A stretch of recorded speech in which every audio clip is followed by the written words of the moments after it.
నమస్కారం. నా పేరు మీసాల బ్రహ్మానందం. ఆర్మూర్ యొక్క మండల పరిషత్ అభివృద్ధి అధికారిగా ఛార్జ్ తీసుకోవడం జరిగింది. ఈ మండలంలో జరిగే అభివృద్ధి కార్యక్రమాల గురించి అత్యధిక ప్రాధాన్యత వహిస్తూ మండలంలో జరిగే అన్ని కార్యక్రమాల్లో పాల్గొనడం జరుగుతుంది. అదేవిధంగా ప్రస్తుతం నేను వచ్చే వరకు ఇందిరమ్మ ఇల్లు రాష్ట్ర ప్రభుత్వం ప్రతిష్టాత్మకంగా చేపట్టబడిన ఇందిరమ్మ ఇళ్ళ సర్వే పూర్తి చేయబడింది.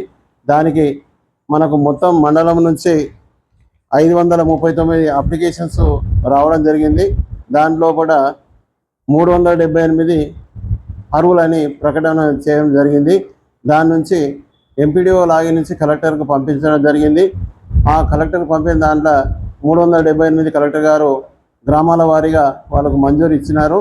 ఈ మంజూరు ఈరోజు మార్నింగ్ నుంచి ఈ వివిధ గ్రామాల లోపల అన్ని గ్రామాల లోపల లబ్ధిదారులకు పంచాయత్ సెక్రటరీల ద్వారా అందజేయడం జరుగుతుంది. అదేవిధంగా గ్రామాల లోపల ఇందిరమ్మ ఇల్లు ముగ్గు అంటే మార్కౌట్ వేయడం జరుగుతుంది. దానికి ఇందిరమ్మ కమిటీ మెంబర్సు మరియు గ్రామ పంచాయత్ ప్రత్యేక అధికారులు, పంచాయత్ సెక్రటరీలు, మళ్ళీ ఎంపీడీఓ గారుగా విజిట్ చేయడం జరుగుతుంది. అదేవిధంగా గ్రామాల లోపల పారిశుద్ధ్యము మరియు శానిటేషన్ గురించిగా చర్యలు తీసుకోవడం జరుగుతుంది.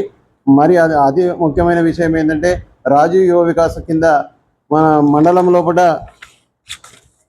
1568 అప్లికేషన్స్ మండలంకు ఆన్లైన్ ద్వారా తీసుకోవడం జరిగింది. ఆన్లైన్ నుంచి మేము అప్లికేషన్స్ అన్నీ వెరిఫై చేయడం జరిగింది.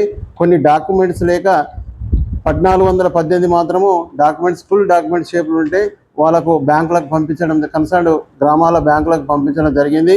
మిగతా రిమైనింగ్స్గా వాళ్ళకు documents, pan card, not building, ఏదైనా సమస్య ఉంటే పంచాయత్ కార్యదర్శుల మీటింగ్ పెట్టి అవిసుగా ఈ 2-3 డేస్లో ఫైనల్ చేస్తామని తెలియజేస్తున్నారు.